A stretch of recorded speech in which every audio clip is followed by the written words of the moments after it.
సిద్దిపేట రాష్ట్రానికి అన్ని రంగాల్లో ఆదర్శంగా నిలిచిందని మాజీ మంత్రి ఎమ్మెల్యే హరీష్ రావు పేర్కొన్నారు. కేసీఆర్ ముస్లింలకు షాదీ ముబారక్ పథకం ప్రవేశపెట్టారని అన్నారు. సిద్దిపేటలో నిర్మించిన డబుల్ బెడ్రూమ్ ఇళ్లలో 700 ఇళ్లు ముస్లింలకు కేటాయించి ఇవ్వడం జరిగిందన్నారు. ప్రతి ఏడాది ముస్లింల కోసం ఇఫ్తార్ పార్టీ ఏర్పాటు చేసుకోవడం జరుగుతుందన్నారు. సిద్దిపేట పట్టణంలో మదీనా ఫంక్షన్ హాల్ ముస్లిం సోదరులకు బీఆర్ఎస్ పార్టీ ఆధ్వర్యంలో ఇఫ్తార్ పార్టీ మాజీ మంత్రి ఎమ్మెల్యే హరీష్ రావు, మాజీ హోంమంత్రి మహమ్మద్ అలీ పాల్గొన్నారు. దేశంలోనే సిద్దిపేట అన్ని రంగాల్లో అభివృద్ధి చెందిందని మాజీ హోంమంత్రి మహమ్మద్ అలీ తెలిపారు. హైదరాబాద్ లో ఉండే అబీడ్ సరూర్ నగర్ లో తరహాలో సిద్దిపేటను అభివృద్ధి చేశారన్నారు. కేసీఆర్ హరీష్ రావులు ముస్లిం సోదరులకు ఆత్మీయుడని తెలిపారు. పేద ముస్లింల కోసం కేసీఆర్ ప్రభుత్వం ఎన్నో పథకాలు తీయడం జరిగిందన్నారు. देशपति श्रीनिवास साहब और मस्कत अली साहब, फारूक हुसैन साहब, जुबैर साहब, समीर साहब,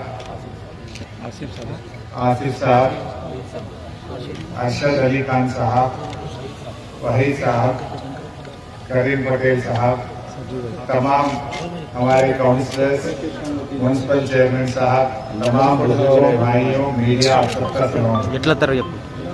पहले मैं आप सब हमारा इन्विटेशन पे आने के लिए आप सबका मैं शुक्रिया अदा करना चाहता हूँ कि इफ्तार पे आप तमाम लोग आके शामिल होने के लिए आप सबका शुक्रिया। सिद्दीपेट के बारे में आप सब जानते हैं, सिद्दीपेट पूरा स्टेट में मशहूर है। केसीआर साहब के जमाने से यहाँ पर हिंदू मुसलमान दोनों का भी अच्छी रिश्ता बना है। पूरी आंध्र प्रदेश में पहली शादी खाना कहाँ बना है बोले तो केसीआर साहब ने सिद्दीपेट में बनाया। हैदराबाद के बाद इकबाल मीनार कहीं बना है तो वो सिद्दीपेट में बना है। और अपने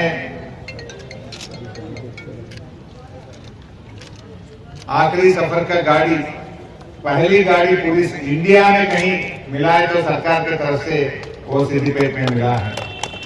और अपने ट्रेनिंग सेंटर हज हाउस, हैदराबाद के बाद कहीं हज हाउस बना वो सिद्दीपेट में बना है।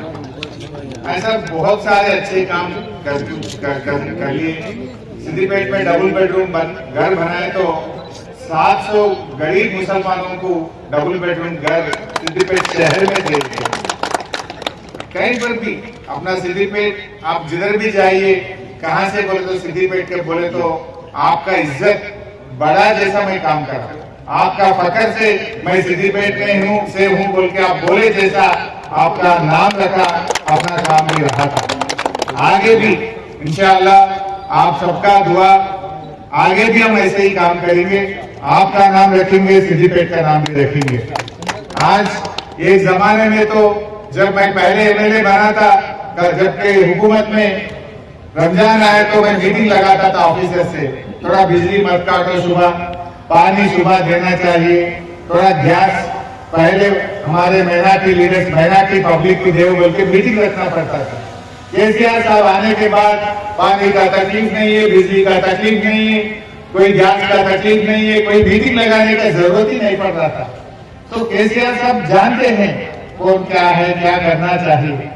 जो रमजान का तोहफा पूरे इंडिया में कोई शुरू करा वो केसीआर साहब ने शुरू करा है। इमाम मौजूम साहब को जो तनख्वाह देने का काम था इंडिया में कोई सीएम शुरू करा वो केसीआर साहब ने शुरू करा है। रमजान में 2 दिन का छुट्टी जो सीएम दिया वो तेलंगाना का सीएम केसीआर साहब ने दे चुके थे। ऐसे ही रमजान का साथ से हैदराबाद में नहीं, जिलों में हर कॉन्स्टिट्यूंसी में ये दावत इफ्तार रखने का, हर कलेक्टर जाना, एसपी जाना, मिनिस्टर जाना, हर एमएलए हर शहर में दावत इफ्तार देना बोल के अपना रीति रिवाज को बढ़ाए तो आदमी केसीआर साहब है। और कोई इतना अच्छा नहीं समझ सकते। अभी फारूक साहब बोले पहले इफ्तार कंबाइंड आंध्र प्रदेश में कहाँ शुरू हुआ बोले तो चिंतामणका में केसीआर साहब ने शुरू करा है, 35 साल पहले शुरू करा।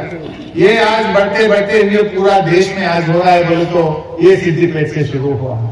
तमाम आप लोगों से मेरा एक ही गुजारिश है, आप ये रमजान महीने में जो भी दुआ देता है अल्लाह पक्का कबूल करेंगे। अपना सिद्दीपेट के लिए, अपना तेलंगाना के लिए, पूरा देश के लिए आप दुआ दीजिए और अच्छा तरक्की के लिए तमाम बेरोजगार युवा के लिए, तमाम गरीब लोगों के लिए आप दुआ करिए। मैं आगे भी हर साल उम्रा भिजा रहा था लोगों को। अपने कमेटी ने जो गरीब लोगों को चुन के नामा दिए, तो मेरा तनख्वाह का पैसे से मैं हर साल उम्रा भिजा रहा हूँ, इस साल भी भिजाता हूँ। आप सबका शुक्रिया। आप हमेशा करुणनगर बंजारा की तरह तरफ यात्रा दिख रहा है, तो इसलिए मेरे भाइयों बहनों, आप लोगों की मेहनत की वजह से आज तेलंगाना भी नजर आ रहा है। तेलंगाना बना है तो सिद्दीपेट की जद्दोजहद की वजह से बना है। सिद्दीपेट के यहाँ से तेलंगाना तहरीक शुरू हुई, केसीआर साहब का मरण भरत भी यहाँ से शुरू हुआ। मुस्लिम भाइयों से मैं कहना चाहता हूँ, अगर कोई मुस्लिम दोस्त है, मुस्लिम दोस्त पार्टी है तो बीआरएस पार्टी है, मुस्लिम दोस्त है तो केसीआर साहब है, मुस्लिम दोस्त है तो हरीश राव साहब। ये जिस तरह आपसे प्यार करते हैं ऐसा दिखने वाला नहीं मिलता है।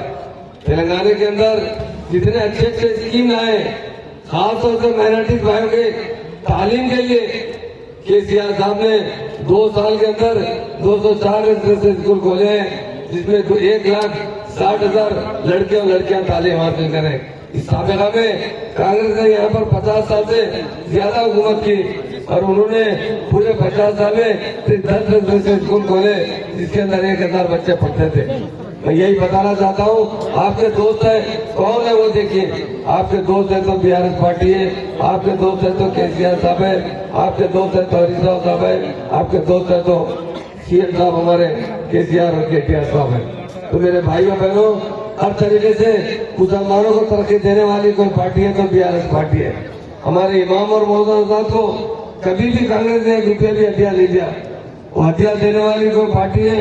केसीआर साहब ने हमें जो 5,000 रुपए इमाम साहब को, 5,000 रुपए मौजूद साहब को ये हथियार मुकर्रर किया है। ये करने वाले केसीआर साहब है। अब जो पार्टी आ चुकी है, क्योंकि इफ्तार का टाइम है, किसी पार्टी के बारे में ज्यादा बोलना नहीं है, सिर्फ झूठे वादे हैं। आपकी तरक्की, आपके डेवलपमेंट के बारे में कोई सोचने वाला नहीं है। आज सिद्दीपेट यकीनन हमारे लिए बहुत प्राउड की बात है। सिद्दीपेट का आवाम का मैं बहुत शुक्रिया अदा करता हूँ। आपने मुसलसिल केसीआर साहब को, उसके बाद हरीश राव साहब को हमेशा जिताते रहे और छोटी नहीं, सारे तेलंगाना में सबसे ज्यादा मेरिट से जीतने वाले कोई लीडर है वो हरीश राव साहब है।